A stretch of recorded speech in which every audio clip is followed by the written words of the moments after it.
The Vampire King's throne room was never meant to hold two humans at once, but Emma Brightwell had just offered herself in place of her sister, and the marble walls seemed to tremble with the weight of that sacrifice. Emma stood with her chin raised, despite the terror coursing through her veins, her hand clutching her younger sister's wrist so tightly she could feel Lily's pulse hammering beneath her fingertips.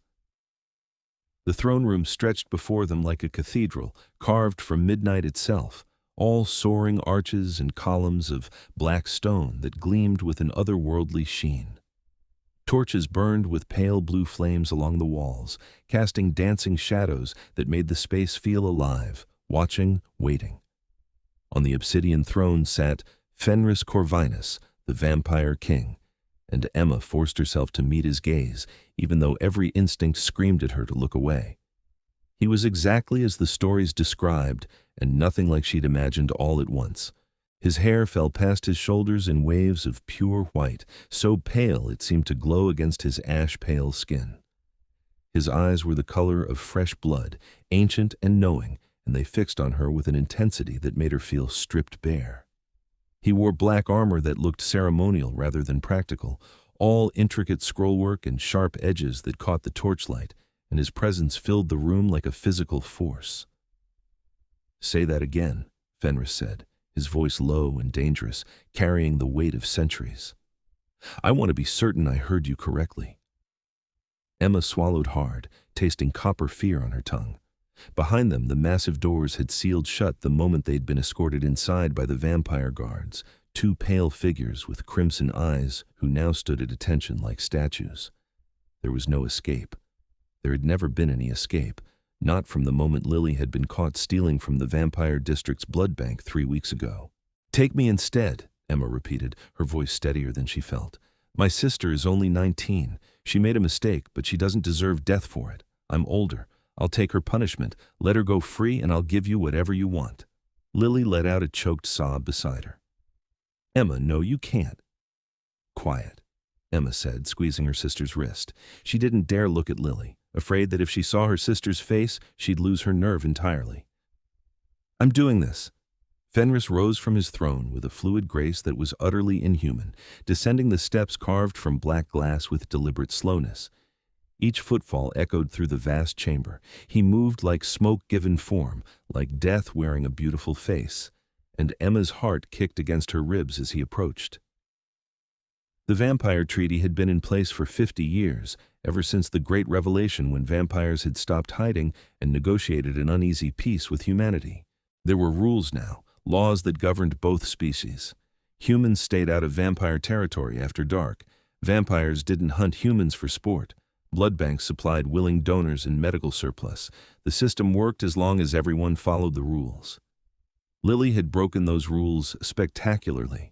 She'd snuck into the Vampire District trying to steal medical-grade blood to sell on the black market, desperate to pay off the debts their father had left when he died 6 months ago. She'd been caught, arrested, and sentenced to death according to vampire law. The theft of vampire resources was considered an act of war, a violation of the treaty itself. Emma had spent 3 weeks trying every legal avenue to save her sister, exhausting their savings on lawyers who all told her the same thing. Vampire law was absolute within vampire territory. The only hope was to petition the Vampire King himself for mercy, and no one expected mercy from Fenris Corvinus. Yet, here they were, granted an audience through sheer desperate persistence, and Emma was willing to trade her own life if it meant Lily could walk out of this nightmare alive. Fenris stopped 3 feet away, close enough that Emma could see the inhuman perfection of his features, the way his skin seemed to glow from within like moonlight trapped beneath ice. He was tall, easily 6.5 feet, and he radiated power that made the air itself feel heavy. "You offer yourself in her place," Fenris said slowly, his red eyes moving from Emma to Lily and back again. "A life for a life. Interesting. Tell me, Emma Brightwell, what makes you think your life is worth more than your sister's?" "I don't," Emma said quickly. "But I'm the older one. I'm responsible for her. Our parents are dead. She only did what she did because I couldn't provide for us both. If anyone should be punished, it's me. She committed the crime. Because I failed to stop her. Because I didn't find another way. Emma's voice cracked despite her best efforts. Please, she has her whole life ahead of her. She can still do something good with it. I'm willing to give mine up so she has that chance. Something flickered across Fenris's face, too quick to read. He circled them slowly, a predator assessing prey, and Emma forced herself to remain still, even as every muscle in her body tensed. She could smell something dark and spiced in the air around him, like incense and winter nights. Your sister stole vampire resources during a time of delicate peace, Fenris said, his voice carrying through the throne room. She knew the penalty. The law exists for a reason. It prevents chaos, prevents war. If I show mercy every time a human begs for it, the treaty becomes meaningless. I know, Emma whispered. I'm not asking you to ignore the law. I'm asking you to let me fulfill it instead. Fenris stopped directly in front of her again, so close now that Emma could feel the unnatural cold radiating from his body. Vampires didn't generate heat the way humans did.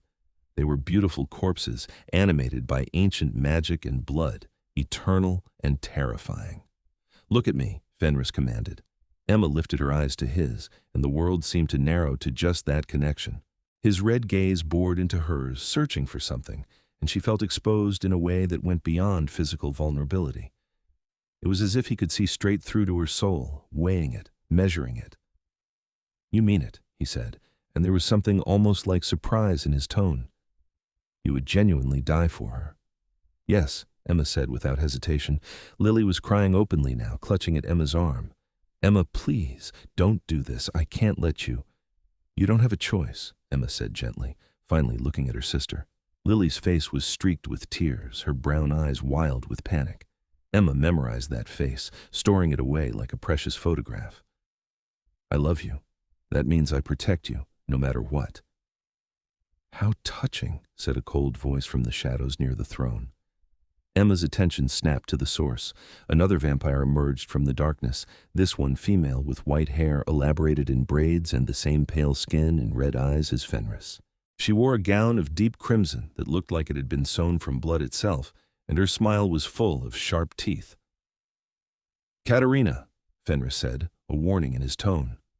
Oh, don't mind me, my king, Katerina said, gliding closer with that same unsettling grace all vampires possessed. I'm simply observing. It's not every day we get such entertainment.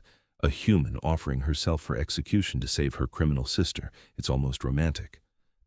The council chamber is down the hall, Fenris said coldly. Perhaps you'd be more comfortable there. Katerina's smile widened. But I'm so comfortable here. Besides, I'm curious what you'll do.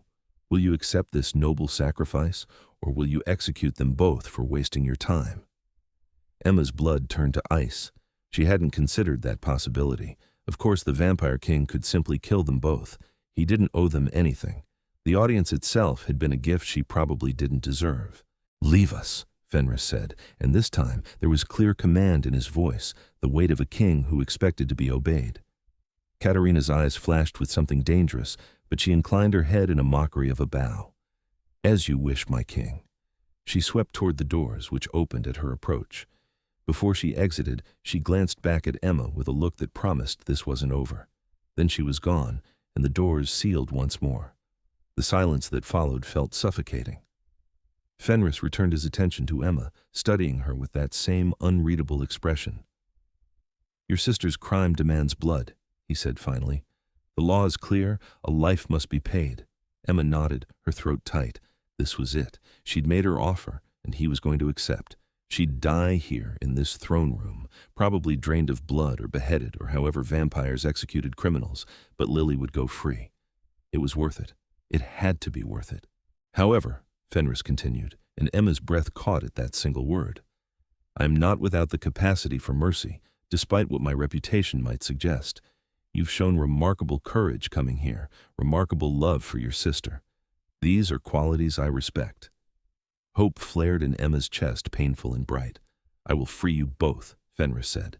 The words hung in the air like something impossible, too good to be true. Emma stared at him, certain she'd misheard. What?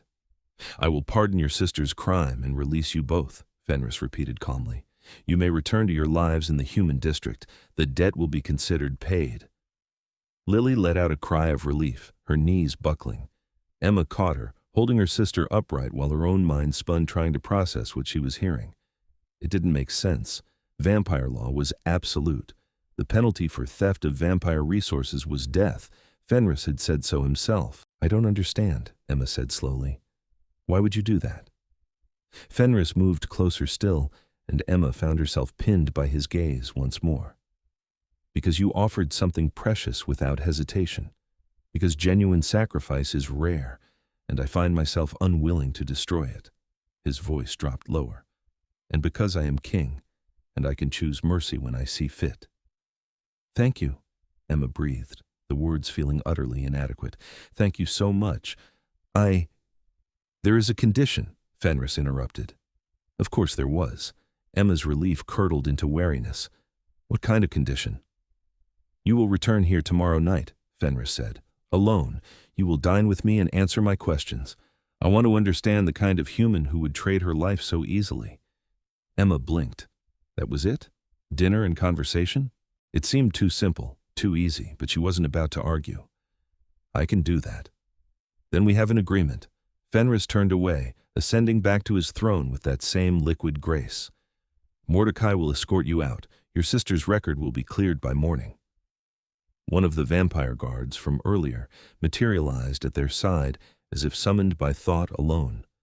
He was tall and thin, his white hair cropped short, and he gestured toward the doors with one pale hand. Emma helped Lily to her feet, supporting most of her sister's weight as they stumbled toward the exit. Her mind was still reeling, trying to process what had just happened. They were free. Both of them. Alive and free. As they reached the doors, Emma glanced back over her shoulder. Fenris sat on his throne like a statue carved from ivory and shadow, his red eyes fixed on her with an intensity that made her shiver. Then the doors closed between them, and the moment was broken. The vampire estate was located beneath the city in a network of tunnels and chambers that humans called the Undercity, all Gothic architecture and eternal night. Mordecai led them through corridors lit by those same blue burning torches, past other vampires who watched them with hunger and curiosity in their crimson gazes. Emma kept Lily close, hyper-aware of how vulnerable they were here, two humans surrounded by predators. Finally, they reached the elevator that would take them back up to street level, back to the human district. Mordecai pressed the button with one long finger and stepped back. "The king expects you tomorrow at sunset," he said to Emma, his voice flat and emotionless. "Do not be late." "I won't be," Emma promised. The elevator doors opened, revealing blessed normalcy. Steel walls and fluorescent lighting and the faint hum of machinery. Emma practically dragged Lily inside, and the moment the doors closed, she felt like she could breathe again. Lily collapsed against the wall, still crying. "Emma, I'm so sorry, I almost got you killed." "Shh, it's okay," Emma said, pulling her sister into a fierce hug. "We're both safe now, that's what matters." "Why did he let us go?" Lily asked against Emma's shoulder. "That doesn't make sense. Vampires don't just forgive crimes." Emma didn't have an answer for that. She thought about the way Fenris had looked at her, the strange intensity in his eyes, the way he'd circled them like he was trying to solve a puzzle. There had been something in his expression when he'd realized she was serious about trading her life, something almost like recognition or surprise. "I don't know," Emma admitted, "but I'm going back tomorrow night to find out." The elevator doors opened onto a street corner in the human district, and the familiar noise and light of the city rushed in. It was barely 10 at night, early by city standards, and people walked past without giving them a second glance. Emma had never been more grateful for the ordinary chaos of human life. She got Lily home to their tiny apartment, made her sister tea, and put her to bed despite Lily's protests that she didn't deserve Emma's kindness. Emma sat with her until Lily finally fell into an exhausted sleep, then retreated to her own room and stared at the ceiling. Tomorrow she would return to the Undercity. Tomorrow she would sit across from the Vampire King and let him ask his questions. It should terrify her. Part of it did terrify her. But another part, a part she didn't quite want to examine, was curious. Fenris had saved them both when he could have killed them. He'd shown mercy when everything she'd heard about him suggested he was incapable of it. And the way he'd looked at her, like she was something rare and unexpected, Emma shook her head, banishing the thought. He was a vampire, centuries old and utterly inhuman, despite his beautiful face. She was a human who'd barely survived their encounter. Whatever happened tomorrow night, she needed to remember that. She just wished her racing heart would believe it. The next evening, Emma stood in front of her bathroom mirror trying to decide what one wore to dinner with a vampire king. She'd settled on a simple black dress, nothing fancy but respectable, and pulled her dark hair back in a braid. She looked pale and nervous, which was probably appropriate given the circumstances. Lily had tried to convince her not to go, had even offered to come along for safety, but Emma had refused. Fenris had been clear. She was to come alone. Breaking the terms of their agreement seemed like a spectacularly bad idea. The sun set at 8:30, painting the sky in shades of orange and purple as Emma made her way back to the underside entrance. The elevator down felt longer this time, each floor dropping away with mechanical precision until the doors opened onto that gothic nightmare world of stone and shadow. Mordecai was waiting for her, which she'd half expected. He inclined his head in what might have been a greeting and led her through the corridors without a word. This time they didn't go to the throne room. Instead, Mordecai brought her to a different chamber, one that looked almost domestic. It was still grand, still clearly designed for someone important, but it felt more intimate than the throne room. A long table was set for two with crystal goblets and silver plates. Candles burned in tall holders, their flames casting warm golden light that softened the stone walls. Tapestries hung between the arches, depicting battles and coronations from ages past. Fenris stood by one of the arches, looking out at what appeared to be an underground garden. Emma hadn't known such things existed down here. He turned when she entered, and again she was struck by how otherworldly he was, how his white hair seemed to shimmer and his red eyes glowed in the candlelight. "Emma Brightwell," he said, and the way he said her name sent a shiver down her spine. "Thank you for keeping your word." "Thank you for letting us live," Emma replied, trying to keep her voice steady. "I wasn't sure you actually meant it until I woke up this morning." Something that might have been amusement flickered across his face. "I am many things, but I do not lie. When I give my word, I keep it." He gestured to the table. "Please, sit." Emma moved to one of the chairs and sat, hyper-aware of how close Fenris was as he took the seat across from her. Mordecai appeared with a bottle of wine, pouring blood-red liquid into both glasses before disappearing as silently as he had arrived. "That's actually wine," Fenris said, noticing Emma's hesitation. "I can drink normal beverages, though they don't sustain me. Only blood does that." Emma picked up the glass, grateful for something to do with her hands. The wine was rich and complex, probably more expensive than anything she'd ever tasted. "Is that hard, needing blood to survive?" "It's my nature," Fenris said simply. "Asking if it's hard is like asking if you find it difficult to breathe. It simply is what I am." He studied her over his own glass. "Tell me about yourself, Emma. How did you come to be responsible for your sister?" So the questions were beginning. Emma set down her glass and folded her hands in her lap. "Our mother died when Lily was 12. Cancer. Our father tried to hold things together, but he wasn't good with money. He gambled, made bad investments, got in debt with the wrong people. He died 6 months ago, heart attack, and left us with nothing but bills. I've been working 2 jobs trying to keep us afloat, but it's not enough. That's why Lily," she trailed off, not wanting to voice the rest. "She tried to steal blood to sell," Fenris finished. "The black market pays well for vampire resources. She shouldn't have done it. I told her we'd find another way, but she didn't listen." Emma met his eyes. "I failed to protect her. That's on me." "You're very determined to shoulder blame that isn't yours," Fenris observed. "Your sister is an adult. She made her own choice." "She's my sister," Emma said, as if that explained everything. And to her, it did. Fenris was quiet for a long moment, his expression thoughtful. "I had a sister once," he said finally, and Emma's breath caught at the unexpected confession. "Millennia ago, before I became what I am. She died of fever when she was 14 years old. I was 17, and I was helpless to save her.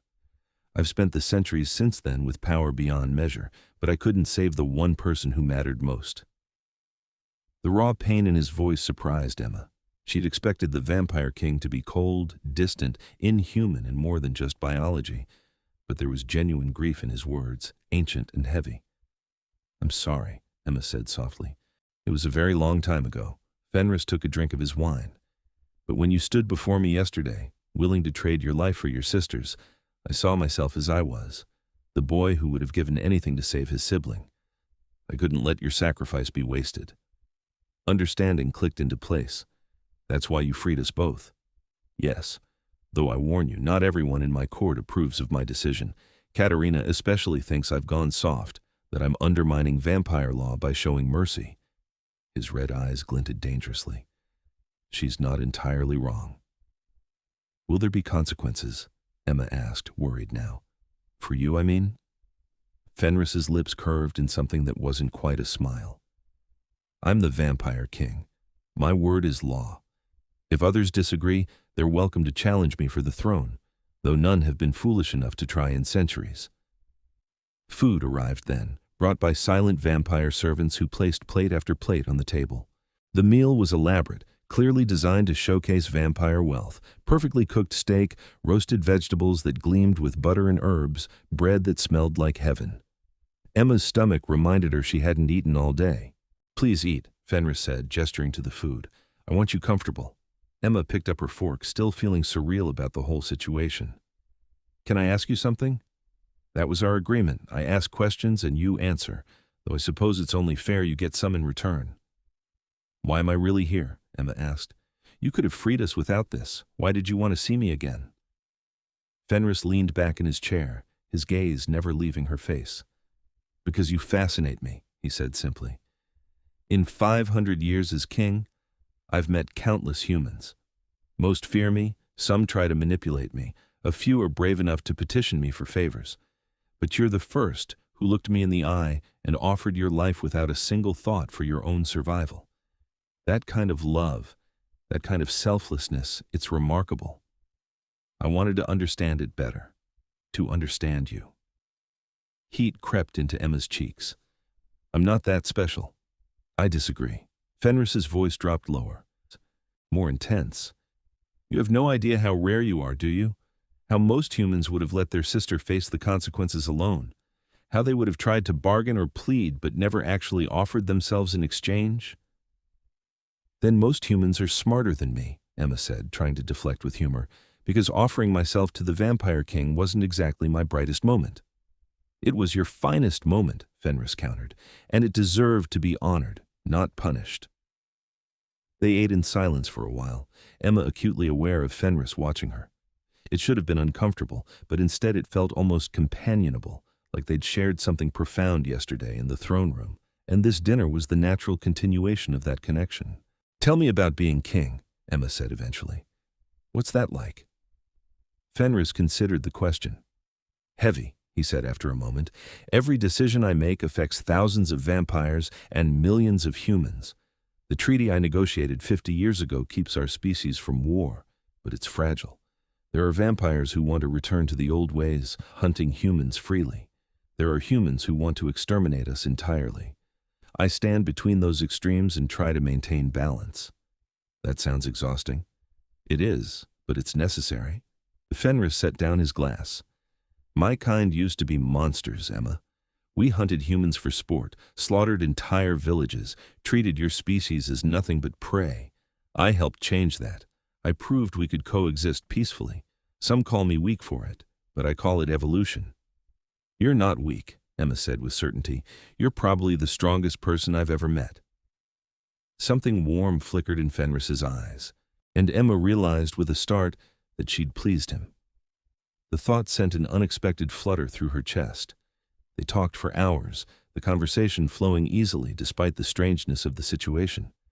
Fenris told her about the early days of his reign, the battles he'd fought to consolidate power, the slow work of bringing vampire society into the modern era.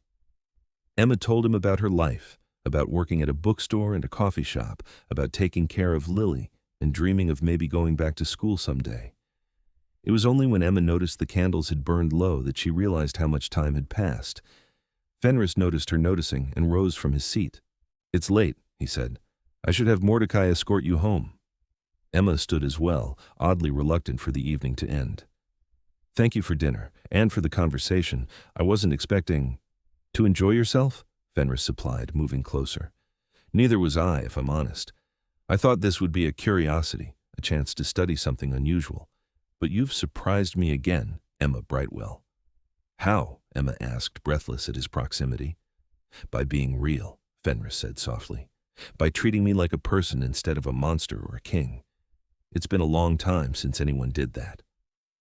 They stood there for a moment, barely 2 feet apart, and Emma could feel the pull between them like gravity. It was impossible. Insane. She was human. He was a vampire. They were from completely different worlds. But the connection was undeniable. "Would you come back?" Fenris asked. "Tomorrow night? Not because of any agreement, but because you want to?" Emma knew she should say no. She should take the gift of her sister's freedom and her own life and walk away from the Vampire King forever. Getting involved with Fenris could only lead to complications, danger, maybe worse. But when she looked into his red eyes and saw the hope there, the loneliness buried beneath centuries of power and control, she found herself nodding. "Yes," Emma said, "I'd like that." Fenris's face transformed with a smile, genuine and beautiful, and Emma's heart did something complicated in her chest. She was in so much trouble. Mordecai appeared to escort her out, and Emma let herself be led back through the corridors to the elevator. As the doors closed and she ascended back to the human world, she touched her fingers to her lips and wondered what exactly she'd just agreed to. 3 weeks passed, and Emma found herself descending into the Undercity every evening. What had started as dinner became long conversations that stretched into the small hours of the morning. Fenris showed her his library, a vast collection of books from every era of human history. He walked with her through the underground gardens where bioluminescent plants grew in the darkness, creating constellations of blue and green light. He introduced her to parts of vampire culture most humans never saw: the art, the music, the complex politics of a society that predated modern civilization. And Emma, despite every logical reason she shouldn't, found herself falling for him. It wasn't just his appearance, though she'd be lying if she said his beauty didn't affect her. It was the way he listened when she talked, really listened, like her thoughts were precious. The way he challenged her opinions with arguments that made her think harder, see different perspectives. The way he protected her without being overbearing, always making sure she felt safe in the Undercity, but never treating her like she was helpless. Lily noticed the change in Emma, the way she hurried through her day job so she could get ready for her evening visits, the way she came home with flushed cheeks and bright eyes. Her sister worried, warned Emma that vampires were dangerous, that Fenris was the most dangerous of them all. But Emma couldn't stop, didn't want to stop. With Fenris, she felt seen in a way she never had before. He looked at her like she was remarkable, precious, worth his time and attention. After years of making herself small, of putting everyone else's needs first, it was intoxicating to be valued like that. Fenris was changing too, though he tried to hide it. The weight he carried seemed lighter when Emma was around. He laughed more, genuine sounds of amusement that made his court members stare. He touched her more often, casual brushes of his hand against hers, his fingers straightening a strand of her hair, his palm warm and solid against the small of her back when he guided her through crowded corridors. The tension between them grew with each visit, an electric thing that made the air feel charged. Emma found herself leaning closer during their conversations, hyper-aware of every inch of space between them. She caught Fenris watching her with an intensity that made her breath catch, his red eyes dark with something that looked like hunger, but felt like longing. It all came to a head on a night when autumn rain pounded the streets above, and Emma arrived at the Undercity soaked despite her umbrella. Fenris took one look at her and immediately called for warm towels and dry clothes, his concern so obvious it made Emma's chest ache. She changed in one of the side chambers into a dress of deep green silk that must have cost more than she made in a month, and when she emerged, Fenris was pacing the dining room like a caged predator. "You shouldn't have come in this weather," he said immediately. "You could have gotten sick or hurt." "I'm fine," Emma assured him, amused and touched by his worry. "It's just rain." "You're human. You're fragile." Fenris stopped his pacing directly in front of her, close enough that she had to tilt her head back to meet his eyes. "I should have sent a car for you. I should have—" Emma reached up and placed her hand against his cheek, cutting off his words. His skin was cool beneath her palm, smooth as marble, and she felt him go utterly still at the contact. "I'm fine," she repeated softly. "I promise." Fenris's hand came up to cover hers, holding it against his face. "Emma," he said, and her name was a plea, a warning, a prayer.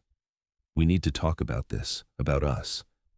"I know," Emma whispered. "You're human. I'm vampire. There are 1,000 reasons this is impossible. I know that too. My kind live forever. You'll age, grow old, die. I'll remain exactly as I am now."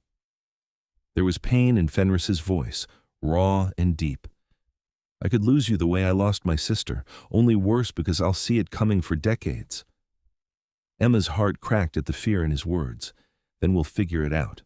Together. My court will never accept you. There are vampires who already hate me for showing you mercy, who see you as a weakness they can exploit." "Let them try," Emma said with more bravery than she felt. "I'm not going anywhere." Fenris made a sound somewhere between a laugh and a groan, closing his eyes briefly. When he opened them again, they burned with intensity that stole Emma's breath. "You make it sound so simple." "Maybe it is. Maybe we're the ones making it complicated."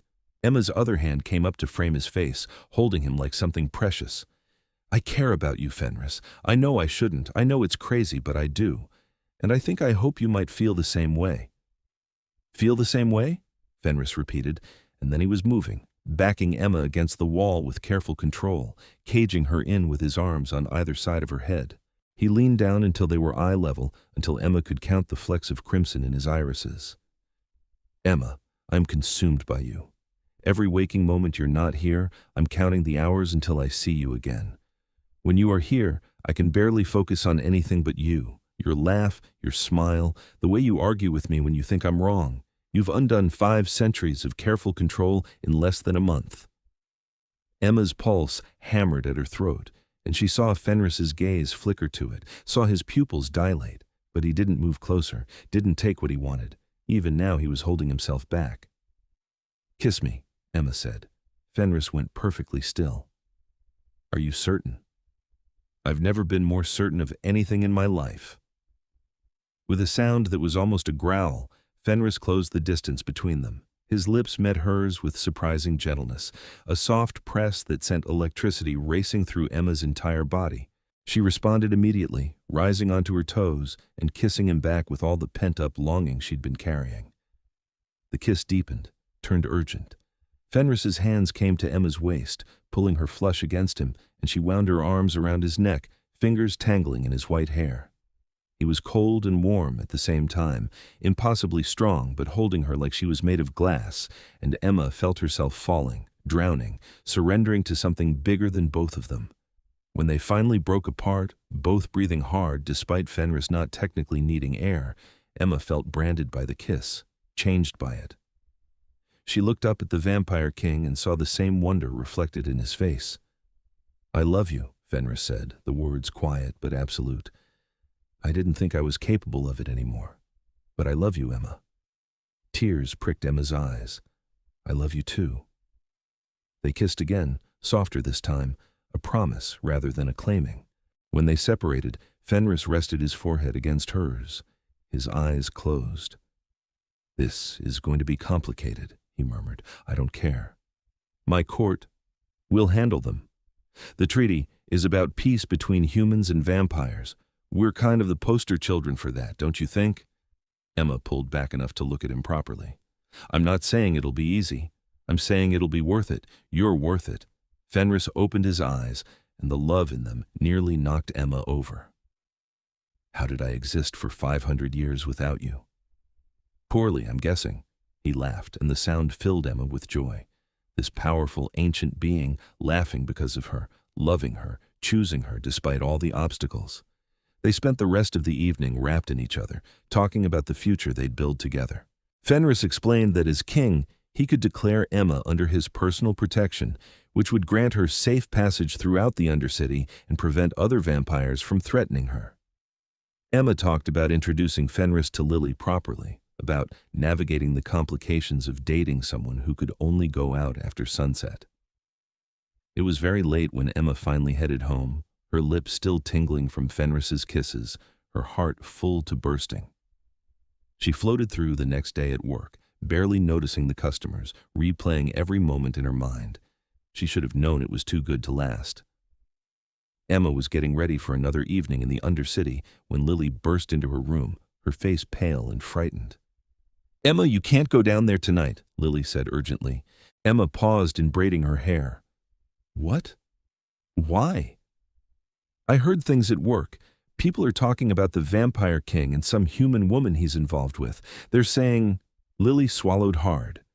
"They're saying some of the vampire nobles are planning something. A challenge or a coup or something. They think Fenris has been compromised." Ice flooded Emma's veins. "Who told you this?" "One of my co-workers has a cousin who works security in the vampire district. He overheard members of the vampire court talking." Lily grabbed Emma's hands. "Please, Emma, don't go. If there's going to be violence, you'll be right in the middle of it." But Emma was already pulling away, grabbing her coat. "I have to warn him." "Emma, no! They're targeting him because of me," Emma said fiercely. "I can't just hide up here while he's in danger. I love him, Lily." Her sister's face crumpled. "I know, I can see it, but I love you, and I don't want to lose you." Emma hugged Lily tight. "You won't. I promise. But I have to go." She ran for the elevator before her sister could stop her, her heart pounding with fear. If the vampire court was moving against Fenris, it meant civil war. It meant the treaty could collapse. It meant everything they'd worked toward could fall apart. It also meant Fenris could get hurt, and that was unacceptable.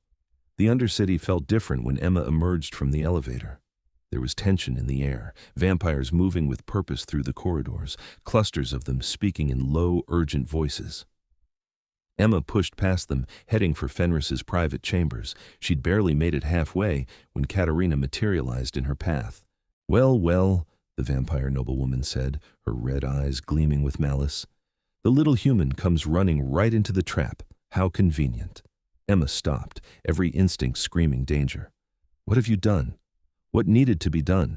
Katerina circled Emma like a shark. "Fenris has grown weak, distracted by his pet human. He's neglecting his duties, making foolish decisions, undermining centuries of vampire law. The court has decided he's no longer fit to rule." "The court, or just you?" Emma demanded. Katerina's smile sharpened. "Does it matter? By morning, there will be a new monarch on the throne, and you, little human, will be the catalyst that brings about Fenris's downfall." Before Emma could react, strong hands grabbed her from behind. Two male vampires held her arms, their grips like iron bands. Emma struggled, but it was useless. They were far too strong. "Let me go." "I don't think so," Katerina said. "You're going to help us with a demonstration. We're going to show the court exactly what happens when a king forgets his place, when he puts a human above his own kind. Your death will be the proof we need that Fenris Corvinus is unfit to rule." Terror spiked through Emma, but alongside it came fury. "If you hurt me, he'll destroy you. If he tries, the court will destroy him." Katerina leaned close, her breath cold against Emma's ear. "Either way, he loses. That's the beauty of it." They dragged Emma through the corridors toward the throne room, and she fought every step of the way despite knowing it was futile. She screamed for Fenris, for Mordecai, for anyone who might help, but the vampires they passed just watched with cold eyes or actively smiled at her distress. The throne room doors burst open, and Emma was thrown to the marble floor, hard enough to knock the breath from her lungs. She pushed herself to her hands and knees, gasping, and saw that the vast chamber was packed with vampires. The entire court must have been assembled, hundreds of pale faces and red eyes watching from the shadows. Fenris stood before his throne, and the rage on his face was terrible to behold. "What is the meaning of this?" he demanded, his voice echoing through the chamber with the weight of absolute authority. Katerina stepped forward, dragging Emma to her feet and holding her in place with one hand fisted in her hair. Emma bit back a cry of pain. "We're calling a vote of no confidence, my king," Katerina announced. "You've become compromised by this human. You've shown her mercy that undermines our laws. You've spent more time with her than managing the court. You've made yourself vulnerable, and in doing so, you've made all of us vulnerable. We demand you renounce her, or we demand your throne." A murmur of agreement rippled through the assembled vampires. Emma's heart sank. It wasn't just Katerina. This was a coordinated rebellion, and she was the excuse they'd used to justify it. Fenris's red eyes found Emma's, and she saw the fear there, the calculation. He was weighing options, trying to find a way out that didn't end in bloodshed. "Release her," Fenris said, each word sharp as a blade. "Now." "No," Katerina said simply. "Not until you choose. The human or your crown. You can't have both. You have no authority to make demands of your king." "I have the authority of half the vampire court behind me." Katerina gestured to the assembled nobles, many of whom stepped forward in show of support. "We are willing to follow you into a new era, my king, but not if it means betraying everything we are. Humans are prey, resources, allies at best. They are not equals. They are certainly not worthy of a king's love." Fenris descended from his throne, and the temperature in the room seemed to drop. Power radiated from him in waves, ancient and terrifying, and for the first time, Emma truly understood what he was capable of. This wasn't just a vampire. This was a king who had ruled for 5 centuries, who had fought his way to the throne through blood and violence, who commanded forces beyond mortal comprehension. "You want me to choose," Fenris said quietly. "Very well. I choose Emma." Gasps echoed through the throne room. Katerina's grip on Emma tightened painfully. "Then you abdicate?" Katerina demanded. "No." Fenris kept walking forward, each step measured and deadly. "I keep my throne and the woman I love. Any who disagree are welcome to challenge me in combat, right here, right now. I'll face you all if necessary." The room erupted into chaos. Vampires shouted over each other, some in support of Fenris, others demanding his removal. Katerina snarled, yanking Emma's head back to expose her throat. "One more step and I drain her dry," Katerina threatened. Fenris froze, but the look on his face promised death. "If you harm her, there is nowhere in this world you can hide from me. I will hunt you for eternity." "Then step down," Katerina said. "Choose your throne and I'll let her live. Choose her and I'll kill her anyway for forcing your hand. Either way, you lose." Emma's mind raced. This was exactly what Katerina had said earlier, a no-win scenario designed to destroy Fenris regardless of his choice. If he chose the throne, he'd lose Emma and possibly his soul in the process. If he chose Emma, Katerina would kill her out of spite, and the court would tear itself apart in civil war. Unless Emma changed the game. "I invoke right of challenge," Emma said loudly, her voice carrying through the throne room. The chaos cut off instantly. Every vampire turned to stare at her. Katerina's grip slackened slightly in surprise. "What did you say?" she hissed. Emma forced herself to stand straighter despite the pain. She'd spent weeks learning about vampire culture from Fenris, absorbing information about their laws and traditions. She knew this was a long shot, possibly even suicidal, but it was the only move that might save both Fenris and the court. "The right of challenge," Emma repeated. "It's ancient vampire law, older than the treaty, older than the current court structure. When 2 parties have grievance, they can settle it through single combat. Winner takes all. I'm challenging you, Katerina, for the right to be with Fenris." The throne room erupted again, vampires shouting in confusion and excitement. Fenris pushed forward through the crowd. "No," he said urgently. "Emma, no, you can't." "I can," Emma interrupted, holding his gaze. "The right of challenge applies to any grievance between parties. She wants me dead. I want to live. That's a grievance. And vampire law says she has to accept or be dishonored." Katerina laughed, a cruel sound. "You want to fight me? A human against a vampire? You'll be dead in seconds." "Then you should have no problem accepting," Emma said, praying her voice didn't shake. "Unless you're afraid of a human." The taunt worked. Katerina's eyes blazed with rage, and she shoved Emma away hard enough that she stumbled. "Fine. I accept your challenge. When you die, your blood will be on Fenris's hands for allowing this farce." "No," Fenris said again, reaching for Emma. I won't let you do this. I'll fight her myself. You can't, Emma said gently, catching his hand. If you fight your own court member, it splits the vampires. This way, it's just between her and me. Personal grievance, not political. The court can't use it against you. You'll die, Fenris said, and there was anguish in his voice. She's a vampire, Emma. She's stronger, faster, immortal. You can't win. Emma reached up and cupped his face with both hands, holding him close. Trust me, she whispered. Please, I have a plan. She didn't, not really. But she couldn't let Fenris throw away everything because of her. This was the only solution she could see that didn't end in his destruction. Fenris closed his eyes briefly, and when he opened them, they were full of pain and love and pride, all mixed together. If you die, I'm going to be very angry with you, he said roughly. Then I better not die. Emma kissed him quickly, storing away the feel of his lips against hers, and then turned to face Katerina. I'm ready. The vampire court cleared a space in the center of the throne room, forming a circle. Vampires pressed close, eager to watch the spectacle. Emma stepped into the circle, her heart hammering so hard she thought it might burst from her chest. Katerina entered from the opposite side, moving with that predatory grace. She'd removed her elaborate gown and now wore simple black clothing that allowed for easy movement. Her fangs were extended, sharp and deadly, and her red eyes promised pain. Any last words? Katerina asked mockingly. Emma thought about Lily, about her parents, about the life she'd lived. She thought about Fenris and the future they could have together if she survived this. She thought about how she'd walked into the throne room weeks ago willing to die for her sister, and how strange it was that she was now willing to die for love. I'm going to win, Emma said, and then you're going to leave us alone. Katerina lunged without warning. Emma barely had time to dodge, throwing herself to the side. Claws raked across her shoulder, tearing through fabric and flesh. Pain exploded through her arm, but she forced herself to keep moving. She couldn't let Katerina corner her. Her only advantage was the space to move. The vampire came again, faster than Emma's eye could track. She felt impacts against her ribs, her legs, her back. Katerina was toying with her, inflicting pain without going for the kill. The vampire wanted her to suffer. Emma's vision blurred with tears and pain.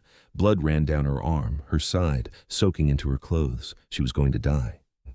She'd been stupid to think she could fight a vampire, stupid to think love was enough. No. Emma pushed the despair away. She'd meant what she said to Fenris weeks ago. She was willing to give her life to protect the people she loved, but she was also willing to fight for the chance to stay alive with them. She just had to think. Vampires were stronger, faster, immortal. But they weren't invincible. They had weaknesses. Sunlight burned them. They needed blood to survive. They could be killed by decapitation or the torches.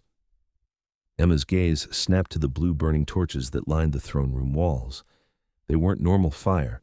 Fenris had told her they burned with a special alchemical mixture that never went out, that created light without smoke. Vampire magic sustained them, but the flame itself was still real. Fire. Vampires burned. Katerina was circling again, preparing for another attack. Emma forced herself to stumble, to act more injured than she was, leading the vampire toward the nearest torch. If she could just time it right, Katerina lunged. Emma dropped to the floor and rolled, grabbing the torch from its holder as she moved. The metal was hot in her hands, but she ignored the pain and swung with everything she had. The flame caught Katerina across the face. The vampire shrieked, a sound of pure agony that echoed through the throne room. Her pale skin blackened and cracked where the fire touched, and she fell back clawing at her face. Emma didn't hesitate. She pressed her advantage, driving forward with the torch. Katerina tried to dodge, but Emma had surprise on her side now. She swung again and again, each hit making the vampire scream and burn. "Submit!" Emma gasped out, her whole body shaking. "Submit and I'll stop!" "Never!" Katerina snarled, and lunged again despite her injuries. This time, Emma was ready. She planted her feet and drove the torch forward like a spear, straight into Katerina's chest. The vampire's eyes went wide with shock and pain. The flames seemed to spread from the point of impact, crawling across her skin like living things. Katerina fell to her knees, smoke rising from her body. "I submit," she choked out. "I yield." Emma pulled the torch back, breathing hard. Around them, the vampire court was utterly silent, shocked into stillness. A human had defeated a vampire in single combat. It shouldn't have been possible. But Emma had done it. She dropped the torch, her hands blistered and shaking, and nearly collapsed. Strong arms caught her. Fenris was there, gathering her against his chest, his face a mask of fear and relief. "Get her to the medical wing," he commanded, and Mordecai appeared to help support Emma's weight. "Now." As they carried her from the throne room, Emma looked back and saw Katerina still kneeling on the marble floor, her face burned and twisted with defeat and rage. The other vampire nobles were backing away, murmuring among themselves. The challenge was over. Emma had won. She'd actually won. The medical wing was cold and clinical, all white stone and steel instruments that looked medieval and modern at the same time. A vampire healer examined Emma's injuries with careful hands, cleaning the wounds and stitching the worst of them. Fenris stayed at her side the entire time, holding her hand with a grip that trembled. "You're insane," he told her, but there was no heat in the words. "Challenging a vampire to combat, you could have died." "But I didn't," Emma pointed out. Her entire body hurt, and she was fairly certain she'd be covered in spectacular bruises by morning, but she was alive. "You set yourself on fire," Fenris continued, looking at her burned hands with anguish. "To hold that torch was worth it." Emma squeezed his fingers gently. "I told you I had a plan." "That wasn't a plan. That was barely a strategy. That was—" Fenris trailed off, shaking his head. "You continue to amaze me." The healer finished bandaging Emma's hands and stepped back. "She'll heal," he said to Fenris. "The burns are minor, the cut's clean. With rest, she'll be fine." "Thank you, Nikolai," Fenris said. The healer bowed and left them alone. Emma sagged back against the pillows, exhaustion crashing over her now that the adrenaline was fading. "What happens now?" she asked quietly. Fenris climbed onto the bed beside her, careful not to jostle her injuries. He gathered her close, wrapping his arms around her like he could keep the world at bay through sheer force of will. "Now we rebuild," he said. "The challenge is over. You won. That means by vampire law, your grievance with Katerina is settled.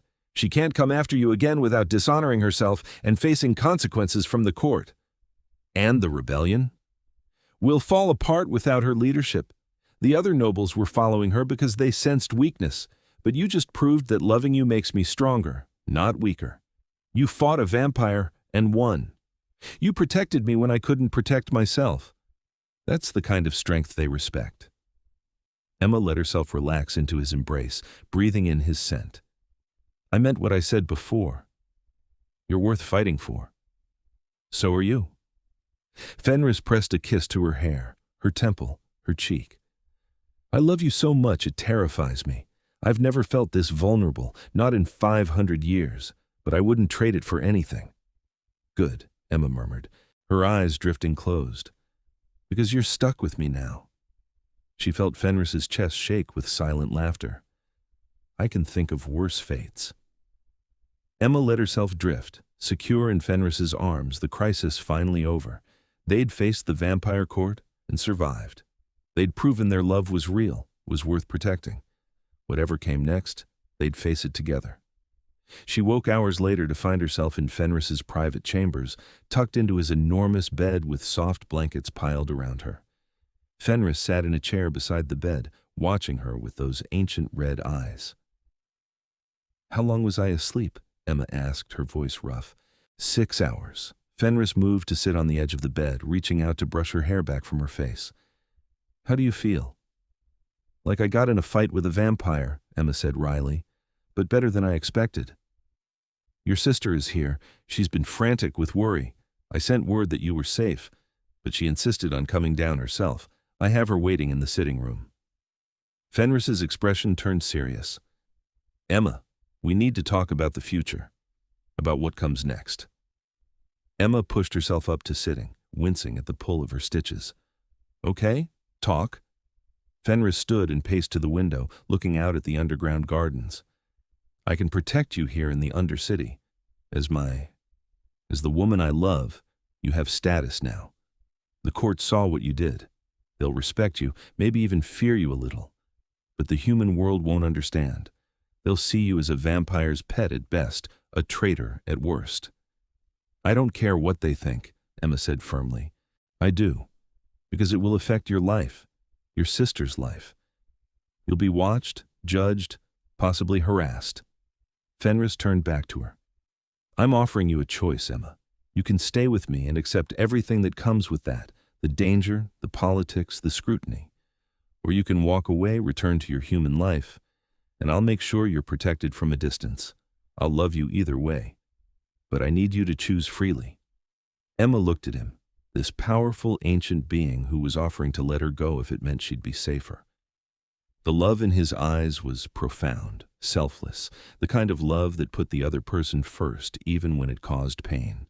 Do you remember what I told you the first night we met? Emma asked. In the throne room, when I offered my life for Lily's? I remember every word you've ever said to me. I said I protect the people I love no matter what. Emma held out her hand to him. That includes you now. I choose you, Fenris. I choose this life. Whatever comes with it, I choose us. Fenris crossed the room in 3 strides and took her hand, bringing it to his lips. Are you certain? Completely. Emma pulled him down for a kiss, pouring everything she felt into it. When they broke apart, she was breathing hard, and Fenris's eyes had darkened with desire. Besides, I already fought a vampire for you. I'm kind of invested now.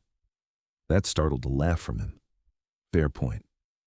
They talked for hours more, making plans. Emma would move into the Undercity, into Fenris's private chambers. She'd continue her education. Fenris would ensure she had access to the best tutors, could study anything she wanted. Lily could visit freely, was welcome any time, though Fenris suspected she'd prefer to maintain some distance from vampire society. There would be challenges ahead. The vampire court would test Emma, trying to find her limits. Humans would judge her for loving a vampire. The relationship would be complicated in ways neither of them could fully predict, but they'd face it together. 2 months later, Emma stood in the throne room wearing a dress of midnight blue silk, Fenris beside her in his formal armor. The vampire court was assembled once more, but this time the atmosphere was different, respectful, curious, even welcoming in some cases. Fenris raised his hand, and the room fell silent. Today marks a new chapter for our kind, he announced, his voice carrying to every corner. For 50 years we have coexisted with humans through treaty and law, but coexistence is not the same as harmony. It's not the same as understanding. Emma Brightwell has shown us that humans and vampires can be more than allies. We can be family. We can be partners. We can be loved ones. He turned to Emma, taking her hand. She faced death to save her sister. She faced a vampire in combat to protect what we have together. She has earned her place here through courage and love.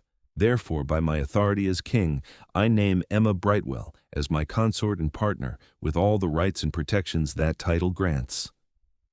A murmur ran through the assembled vampires, but no one protested. They'd seen what Emma was capable of. They knew challenging her meant challenging Fenris himself. Nikolai stepped forward, carrying a silver circlet etched with intricate patterns. Fenris took it and placed it gently on Emma's head. You're sure about this? Emma whispered. I've never been more sure of anything, Fenris whispered back. The court applauded, the sound echoing through the vast chamber. Emma looked out at the sea of pale faces and red eyes and realized she wasn't afraid anymore. This was her family now, strange and dangerous and beautiful. This was her home. Lily stood near the front of the crowd, tears streaming down her face but smiling. She'd been horrified at first when Emma explained everything, but gradually she'd come to accept it. She'd seen how happy Emma was, how Fenris treated her like she was precious, and when Fenris had personally ensured all of their father's debts were cleared and set up a trust fund for Lily's education, any remaining resistance had crumbled. After the ceremony, there was a celebration. Vampires mingled with the handful of humans who'd been invited, Emma's friends, her co-workers, people who'd supported her choice. It was awkward at first, but gradually the two groups began to interact, finding common ground. Emma stood on a balcony overlooking the underground gardens, watching the party below. Fenris joined her, sliding an arm around her waist and pulling her close. Happy? He asked. Emma leaned into him, feeling his solidity, his strength, his love. Incredibly. No regrets? Not a single one. Emma turned in his arms to face him. You freed us both that day in the throne room, you know, Lily from her death sentence, but me from a life where I only existed for other people. You gave me a reason to live for myself, to want things, to believe I deserved happiness. You saved me just as much as I saved you." Fenris cupped her face with both hands, his red eyes soft. "Then we saved each other. That seems appropriate." He kissed her as the party continued below, as vampires and humans learned to share space and joy, as the Undercity celebrated something that had never existed before. A true union between their king and a human woman who'd proven love could conquer even ancient laws. When they finally broke apart, Emma rested her head against Fenris's chest and looked out at the underground gardens with their glowing plants, creating constellations in the darkness. "What do you think comes next?" she asked. "Everything," Fenris said simply. "We have the rest of your life together, and I intend to make every moment count." "Just my life?" Emma asked, pulling back to look at him. "I've been doing research, you know. Vampire research." Fenris raised an eyebrow. "Oh? There are ways to extend a human's life. Blood bonds, transformation rituals, ancient magic." Emma held his gaze. "I'm not ready for that yet. I want to live as a human for a while, experience this naturally. But eventually, when I'm ready, I want forever with you. Real forever." Something fierce and bright blazed in Fenris's eyes. "Are you saying what I think you're saying?" "I'm saying I want to become like you. Eventually. Years from now, when I've lived a full human life, I want to stand beside you not just as your consort, but as your equal. Another vampire. Immortal." Emma's voice dropped to a whisper. "I want forever with you, Fenris." Fenris kissed her again, deeply, possessively, full of promise. When he pulled back, his eyes were bright with unshed tears. Vampires could cry, Emma had learned, though they rarely did. "Forever," he agreed. "I'll give you forever, Emma. I'll give you everything." And he did. Years passed. Emma lived fully as a human first, studying at university, building friendships, experiencing the world. Lily found love with a kind man named David and gave Emma 2 beautiful nieces she adored. Emma's coffee shop co-workers threw her a spectacular 30th birthday party. She published a paper on vampire-human relations that became required reading at diplomatic schools. Through it all, Fenris was her constant, her partner, her love, her home. He attended her graduations, met her friends, played with her nieces, and loved her with an intensity that never faded. The vampire court grew to respect Emma fully, recognizing her as a force in her own right. Some of the younger vampires even began forming relationships with humans, inspired by what Emma and Fenris had built together. The treaty between humans and vampires strengthened, evolved into something deeper, understanding, real cooperation. The beginning of genuine harmony between the species.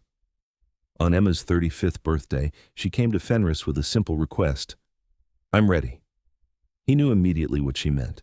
They'd talked about it often over the years, planning for the day when Emma would choose transformation. Fenris had made sure she understood completely what it would mean: the hunger for blood, the sensitivity to sunlight, the weight of immortality.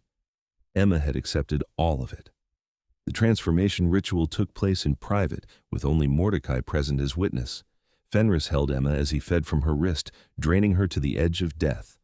Then he opened his own vein and let her drink his blood, ancient and powerful, magic and life condensed into liquid form. The change was agony. Emma's human body died and was reborn as something new. Her heart stopped beating and then started again with a different rhythm. Her senses exploded with new information. She could hear conversations 3 rooms away, could smell individual scents in complex layers, could see perfectly in absolute darkness. When she opened her eyes, they were red as rubies. Fenris gazed at her with wonder and love. "Hello, my eternal love." Emma looked at her hands, now pale as moonlight, and felt the power thrumming through her veins.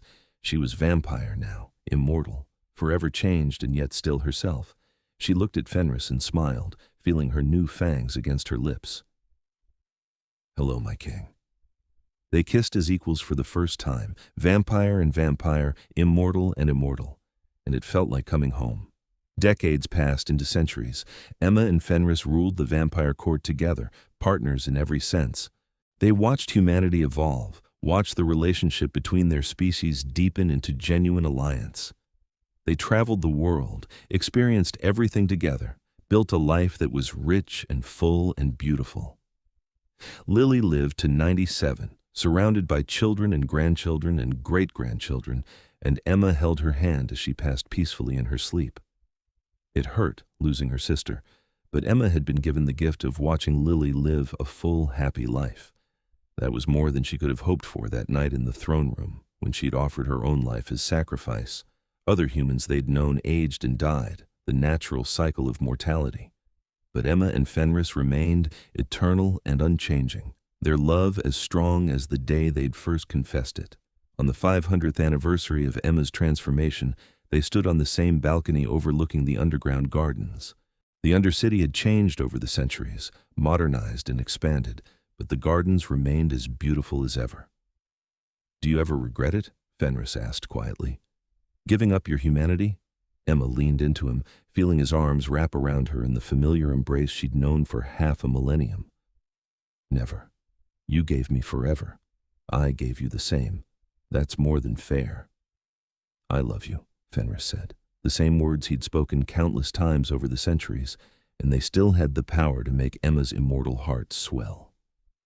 "I love you too," Emma replied, the same response she'd given every time, and meant with her whole being. They stood together in the garden beneath the earth, Vampire King and Vampire Queen, partners and lovers and best friends. The girl who'd offered her life to save her sister had become a woman who'd fought for love, who'd chosen forever, who'd transformed herself into something new without losing who she was. And the king who'd been alone for centuries had found his equal, his match, his soulmate. Together, they had saved each other, freed each other, loved each other, and together they would face eternity, hand in hand, heart to heart, forever. The story that had begun with sacrifice had become a tale of love transcending death itself. Emma Brightwell, who'd once stood before the Vampire King expecting to die, had instead found a reason to live forever. And Fenris Corvinus, who'd spent centuries ruling alone, had finally found his home in the woman who'd been brave enough to offer everything and wise enough to accept everything in return. Their love became legend among both vampires and humans, proof that two worlds could unite, that sacrifice and courage could transform into something beautiful, that sometimes the greatest freedom came from choosing to bind yourself to another forever. In the end, Emma had offered her life to save her sister. The Vampire King had freed them both, and in the process, they'd freed each other to love without boundaries, without end, without anything but endless possibility stretching before them into eternity. The throne room where it all began still stood, a monument to the moment that changed everything. Sometimes when the Undercity was quiet, Emma would return there and remember that scared human girl who'd stood before Fenris with her chin raised and her heart hammering, willing to die for love. That girl had become a queen. That sacrifice had become salvation. That moment had become forever. And Emma, holding Fenris's hand as they watched the centuries unfold together, knew she would choose it all again in a heartbeat. Every moment, every challenge, every tear and triumph, she would choose all of it over and over for the gift of this love. They had eternity together, and they intended to make every single moment of it count.